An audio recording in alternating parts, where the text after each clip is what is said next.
Here we go, guys.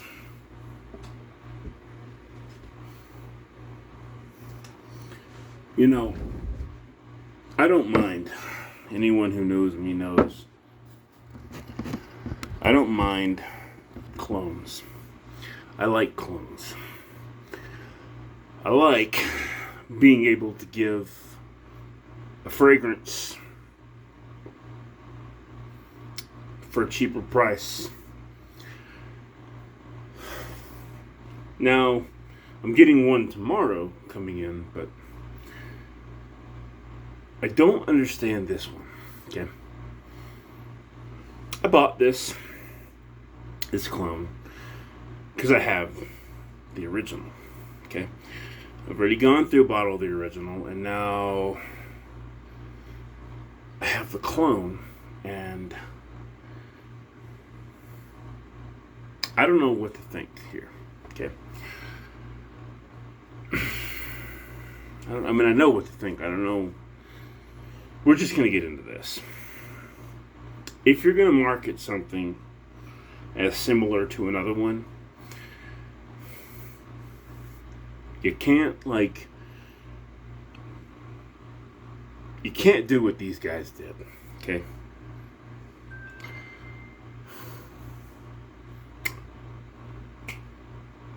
What's up, bro? Jimmy. Anyway. Oh, fuck you. You can't do this. And especially if you're going to clone an all-time great fragrance. This is one that is pivotal, I believe, to the community.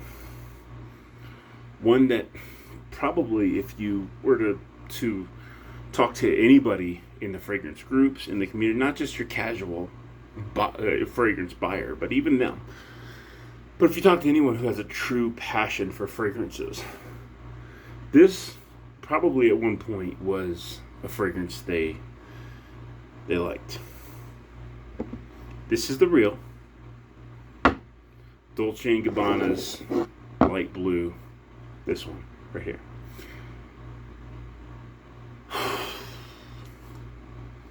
And this is the clone, okay?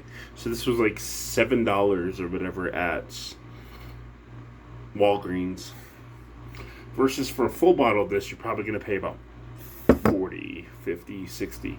I don't usually buy the big bottles anymore because I have a huge collection.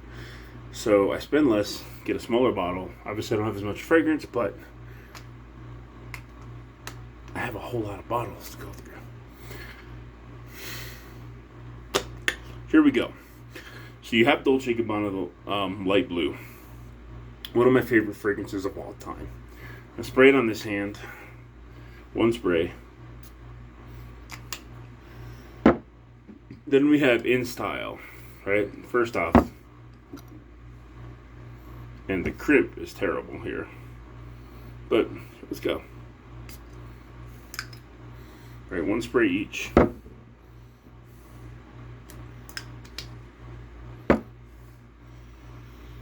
With the Dolce & Gabbana light blue, you sort of get that aquamarine, sea salty kind of beach vibe. With this, actually, hold on. I can't smell it. You don't get any of that. And you figure just sprayed it, right? So let's get the alcohol off here.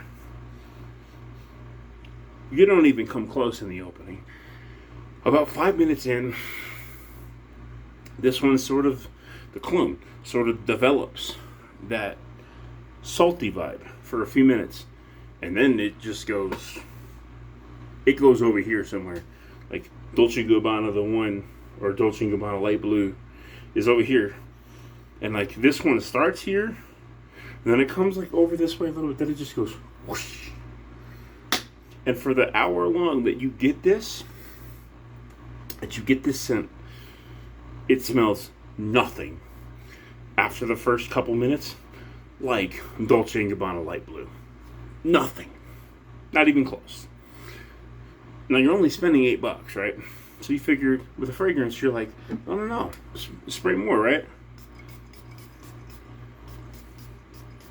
So I'm gonna spray this, right? Because it's not the worst, but you figure it's so weak, you have to do what I just did. Right? And it sprays out a lot of juice. Alright?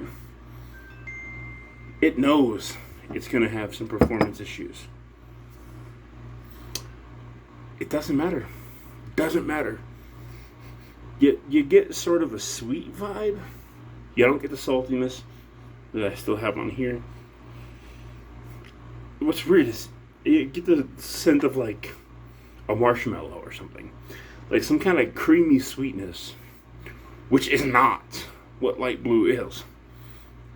It's not light blue. And you can spray as much of this as you want. Performance on it's going to lack. It's not light blue, man. It is not what you're saying it is on the bottle. And you might think, well, okay, so maybe it was light blue for women. The problem is you see that says pour homme. That says for men, which is what pour homme means. I don't know if you can see that, but it's not good. Okay? And I like clones. Like the one I'm getting. This is a clone right here. The one that I wore the other day. This is a clone of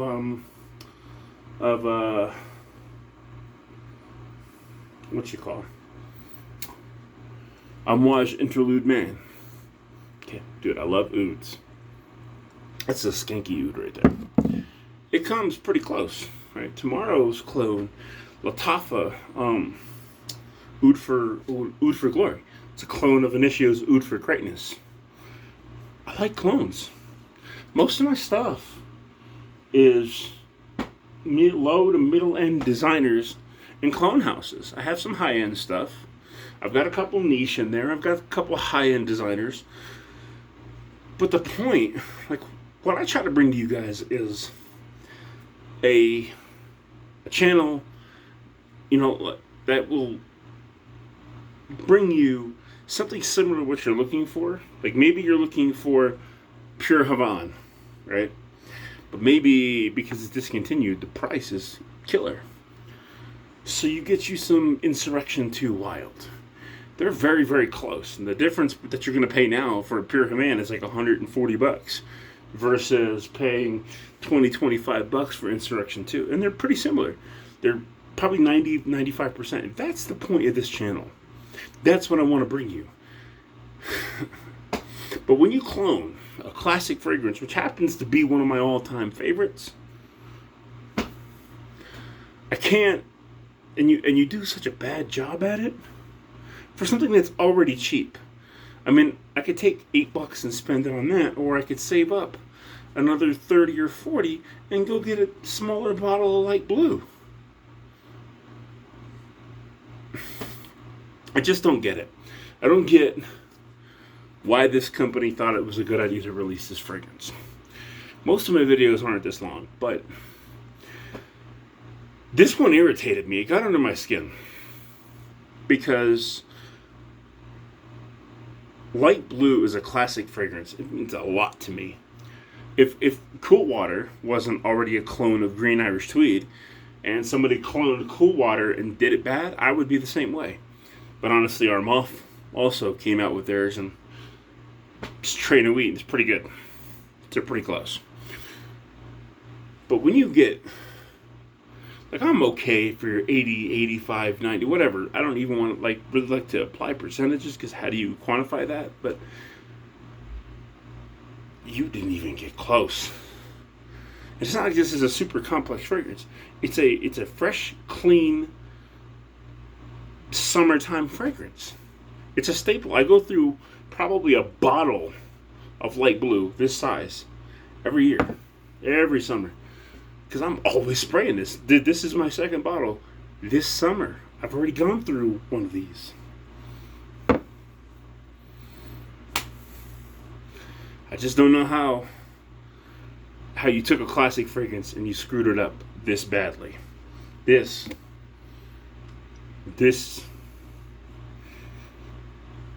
it's already, it's not good.